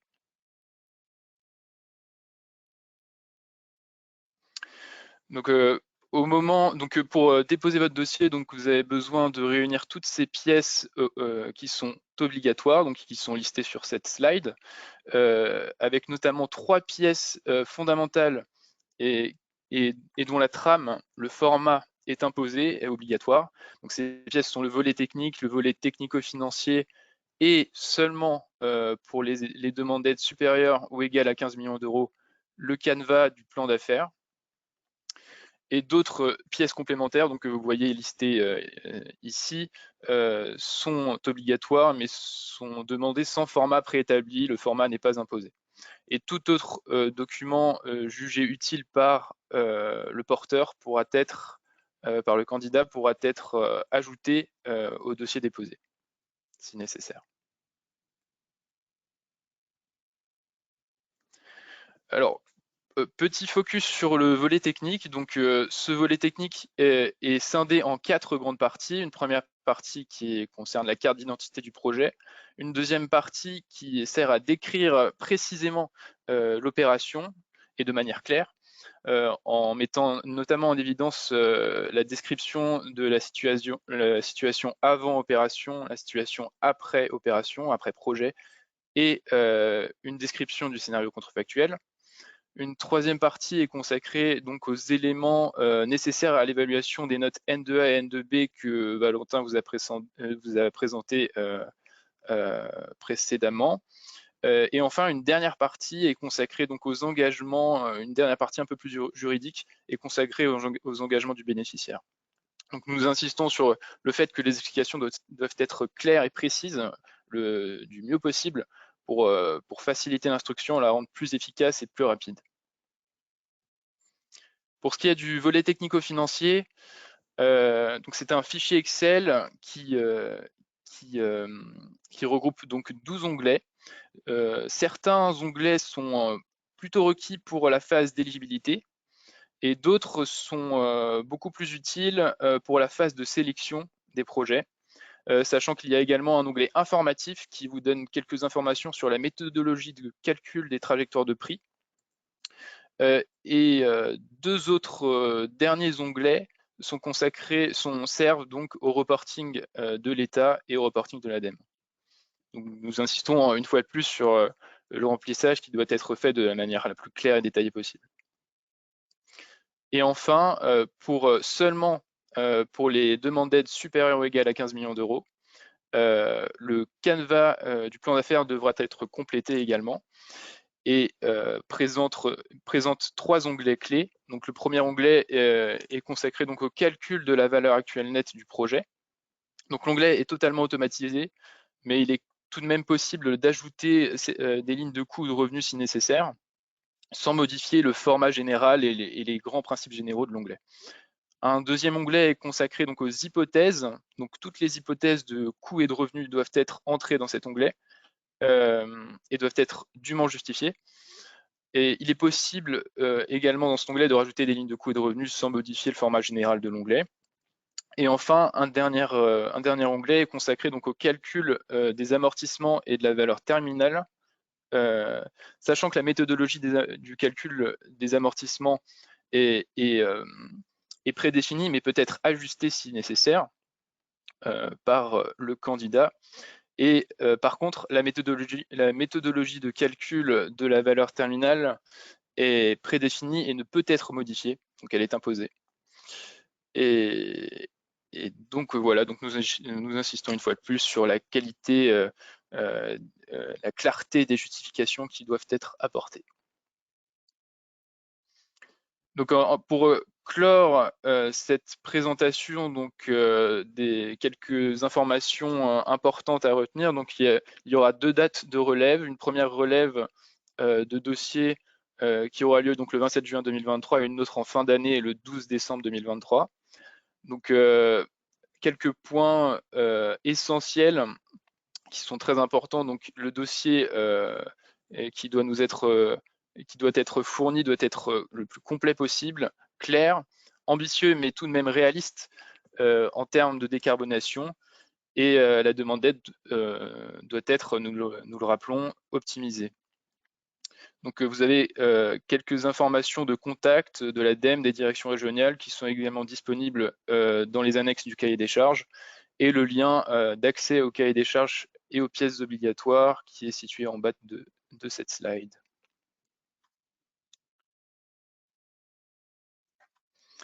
Voilà, donc maintenant on va passer à la dernière série de questions-réponses. Ouais. Je vais laisser la main à Valentin. Merci Lucas du coup pour la présentation. Peut-être je reviens juste sur cette toute dernière slide où, bon, vous l'avez vu hein, pendant la présentation de tout ce dispositif, il est un peu plus, c'est un peu plus complexe que les dispositifs précédents. Donc on vous encourage vivement à prendre contact avec les instructeurs en région. Donc vous pouvez avoir le lien ici qui permettra de vous rediriger vers les différents instructeurs qui pourront vous accompagner lors de la montée de votre dossier, de la constitution de votre dossier, à la fois pour donc ce qui permettra d'éviter des cas qu'on a encore assez régulièrement sur des dossiers qui en fait ne répondent pas du tout au cahier des charges et donc qui sont exclus d'office. Donc là voilà, c'est fait du travail pour vous pour rien puisque le dossier est tout de suite sorti et pour éviter certains écueils que l'on peut voir durant l'instruction. Donc vraiment, allez voir les instructeurs ADEME, donc qui sont répartis par région. Ils sont là, ils vont pouvoir vous accompagner lors de la constitution de votre dossier. Du coup, donc on en a terminé pour la présentation globale du dispositif. On refait encore un dernier point de questions-réponses. Donc Florent, Daniel, si vous avez vu de nouveau des sujets qui sont souvent questionnés. Alors encore une fois, il y a énormément de questions. Merci beaucoup en tout cas pour l'intérêt pour le dispositif. Daniel, je te laisserai la parole juste après si tu as relevé quelques questions, mais je vais répondre à une concernant Descartes Flash et l'éventuelle relance, parce que c'est beaucoup revenu dans les questions. Donc, les réflexions sont en cours sur une éventuelle relance de Descartes Flash, mais on ne peut pas en dire plus pour le moment. En tout cas, l'idée, au travers de Pacte Industrie et de Descartes Flash ou d'un autre dispositif, l'idée est bien aussi de traiter la décarbonation des PME et des entreprises de taille moyenne.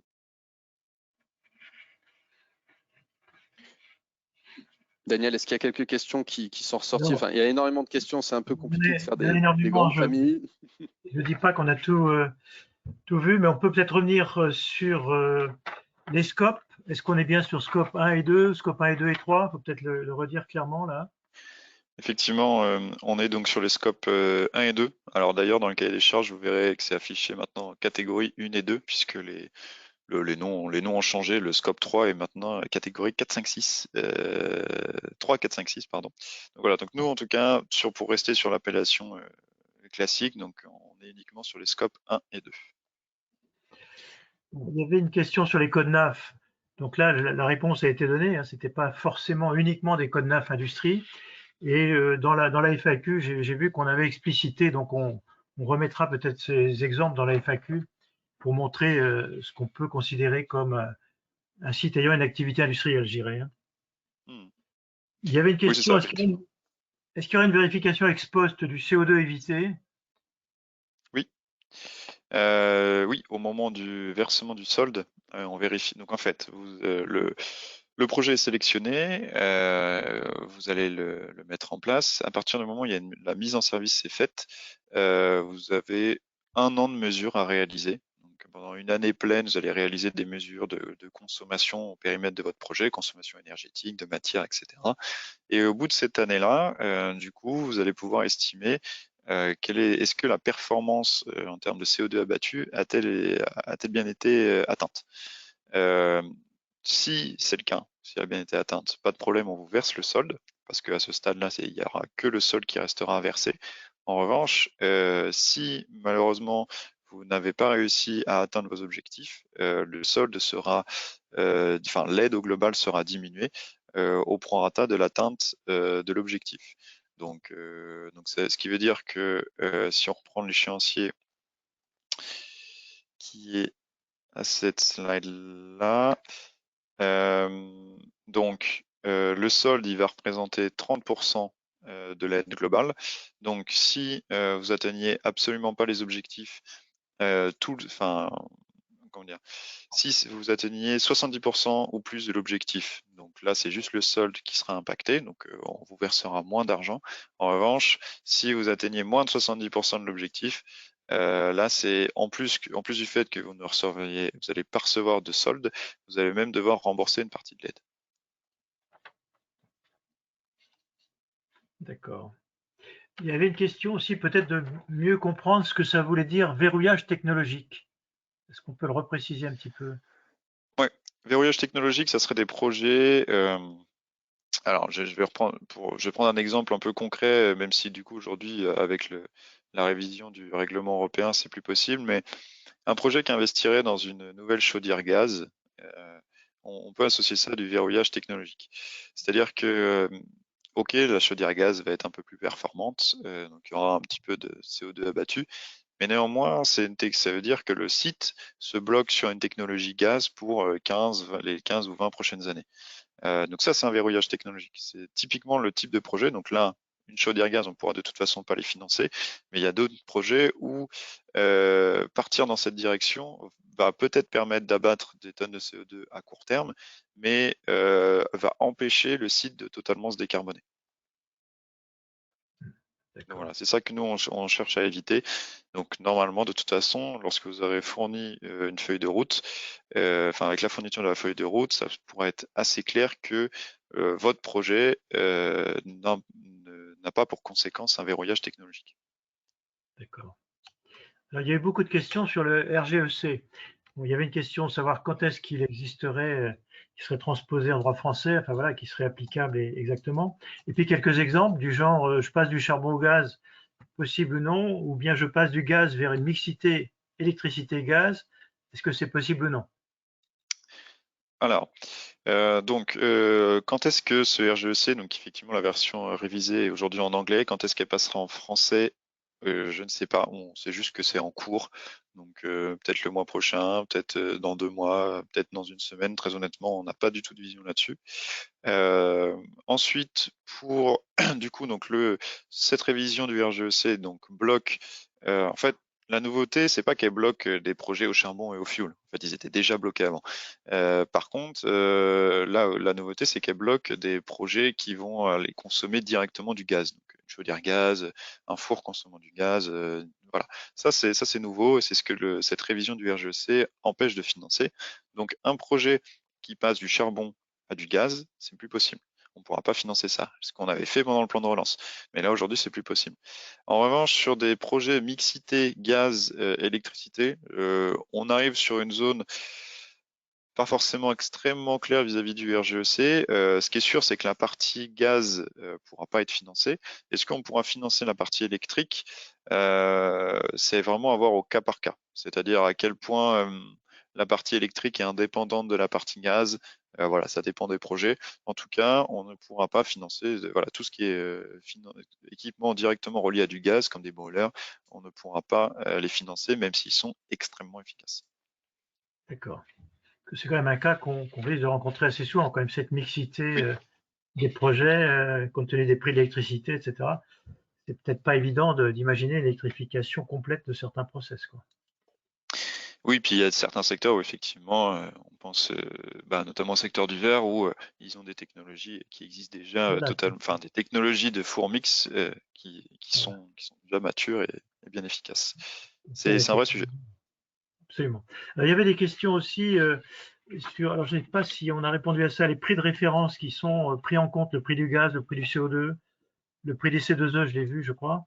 On trouve ça quelque part dans l'annexe Oui, ils sont. Alors Florent, tu n'hésites pas à rajouter des compléments, mais donc les prix de référence sont dans le volet technico-financier. Donc le fichier Excel, vous allez pouvoir renseigner pas mal d'informations à la fois en termes d'économie d'énergie et des informations financières. D'accord. Effectivement, on a eu une question d'une personne qui s'étonnait de voir 17 € le mégawattheure électrique, donc effectivement, ça paraît assez bas. Je vous invite à regarder la méthodologie de définition des prix qui est bien indiquée dans le volet technico-financier. Et c'est une méthodologie qu'on a définie de manière ad hoc pour à la fois prendre en compte votre réalité de coût, donc repartir des factures des industriels en 2019 et ensuite essayer de rajouter par-dessus cette base-là les dynamiques marché et les perspectives d'inflation standard qu'on peut imaginer. Donc en fait, quand vous voyez le 17 € aujourd'hui par mégawattheure électrique dans le volet technique, dans le volet technico-financier, pardon, ces 17 € qui seront ajoutés en fait à votre base de facture 2019 et ensuite il y aura un calcul automatique qui sera fait. Donc il faut que vous rentriez les niveaux de facture 2019 pour pouvoir voir la trajectoire de prix qui sera retenue lors de votre calcul économique. D'accord. Les facteurs d'émission, ils sont fixes ou bien certains posaient la question s'ils allaient évoluer, si on prenait une évolution sur 20 ans de certains facteurs d'émission?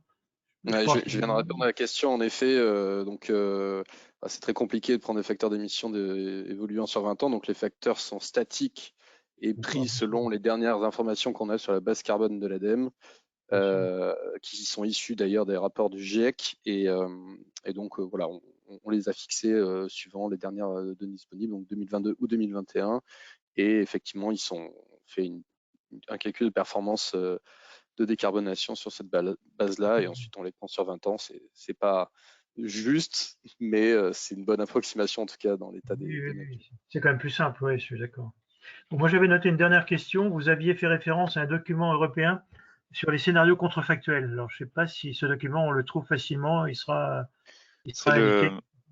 En fait, à chaque fois qu'on a mentionné le règlement européen, donc c'est ce fameux RGEC, donc c'est aujourd'hui le document existe. Enfin, comment dire, la version en anglais existe. Elle est en train d'être traduite. Elle est accessible directement sur Internet assez facilement. Là où, de toute façon, nous on y fait référence dans le cahier des charges, donc il doit avoir une note en bas de page qui vous permet d'accéder directement au lien. Ça, c'est le premier point. Et le second point, c'est que dès que, par exemple, pour les scénarios contrefactuels, dès que le règlement a un impact direct sur les différentes modalités du dossier, typiquement sur le scénario contrefactuel, nous, on a repris les éléments du règlement européen et on les a précisés, donc soit dans le cahier des charges, soit dans le volet technique. Donc voilà, normalement, il n'y a pas de piège dans nos documents. On est à jour vis-à-vis du règlement européen. Et les fois, on a quelques doutes parce qu'il y a toujours des questions d'interprétation, on l'a signalé. Bien sûr. Bon, voilà, moi j'avais noté ça, mais je pense qu'il y a sans doute encore plein de questions qui trouveront réponse dans la FAQ parce que voilà, on n'a pas pu répondre à tout sans doute. Ouais, peut-être moi j'avais vu moi une question, enfin je l'ai cru l'avoir passé plusieurs fois. C'était notamment vis-à-vis des projets fond chaleur, donc certaines technologies qu'on pouvait imaginer d'abord au fond chaleur et vous demandiez si elles pourraient pas être éligibles aussi chez nous, donc je pense solaire thermique, géothermie, etc. Alors là-dessus, nous on précise bien dans le cahier des charges que on peut accepter des projets qui décarbonent votre site et qui ne sont pas éligibles à d'autres dispositifs existants. Donc on se ferme pas de porte. On se ferme pas de porte sur les différentes thématiques de projet tant que vous décarbonez et tant que vous rentrez dans les clous du cahier des charges. En revanche, c'est vrai que des fois, je pense par exemple sur la récupération de chaleur fatale, donc sur certaines technos d'énergie renouvelable thermique, des fois, votre techno va être plutôt éligible sur un dispositif dédié à ça. Et donc à ce moment-là, nous, on peut le rediriger vers ce dispositif qui est dédié à la récupération de chaleur fatale, qui est dédié au solaire thermique. Ce qui peut arriver, c'est que vous avez un projet avec plusieurs briques, et l'une des briques, justement, elle pourrait être plutôt fléchée sur un autre dispositif. Là-dessus, nous, quand c'est multi-briques, on assume le fait que on peut prendre en compte ces projets. C'est-à-dire que vous avez un projet avec, vous mettez en place une chaudière électrique, vous mettez en place oui, enfin voilà, juste, on va s'arrêter à ça, une chaudière électrique, une reconversion mécanique de vapeur, et en plus derrière, vous avez prévu d'installer du solaire thermique. Nous, ça fait plusieurs briques, et au lieu de diviser le projet en plusieurs parties pour l'envoyer sur d'autres dispositifs, on assume le fait qu'on peut tout prendre tant que par exemple, votre technologie de solaire thermique répond bien aux exigences des autres dispositifs. Ce qui n'est pas possible, c'est de profiter de Decarbund pour essayer de mettre des briques de projet qui ne seraient pas assez performantes, pas assez exigeantes vis-à-vis d'autres dispositifs.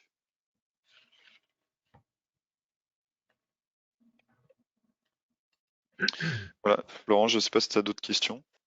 Non, c'était justement sur le fond chaleur et pour rappeler les différences. Mais effectivement, si on fait une grande frontière entre les deux, le fond chaleur, c'est plutôt orienté production d'énergie, en particulier chaleur renouvelable, production d'énergie thermique renouvelable et éventuellement de produits issus de la biomasse.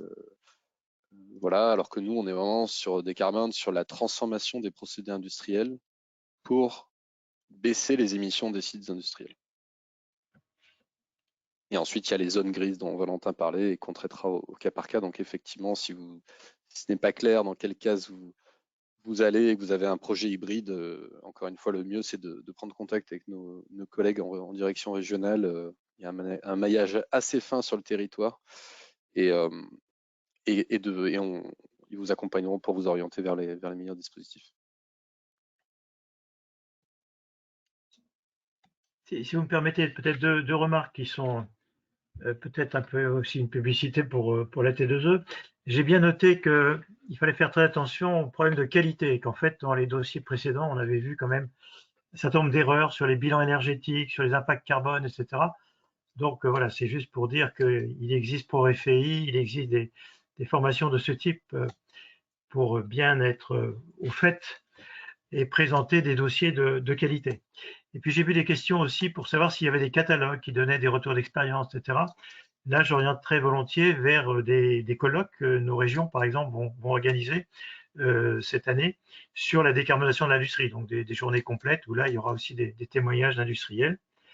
Il y a également la plateforme Je décarbone qui a entrepris un tour de France et qui présente plutôt des solutions, en fait, des offres avec des rencontres B2B finalement entre des fournisseurs de solutions et des industriels. Donc, je pense qu'il y a pas mal d'opportunités, si vous voulez, pour avoir des choses très concrètes dans les mois qui viennent en assistant à ces différentes manifestations. Voilà ce que je voulais dire simplement. Alors, évidemment, vous allez recevoir l'ensemble des documents. On a parlé de la FAQ, de la mettre à jour dans un délai assez court. Et puis, voilà, je crois qu'on a, pour ceux qui n'étaient pas là aujourd'hui, on continuera 2 autres webinaires du même type.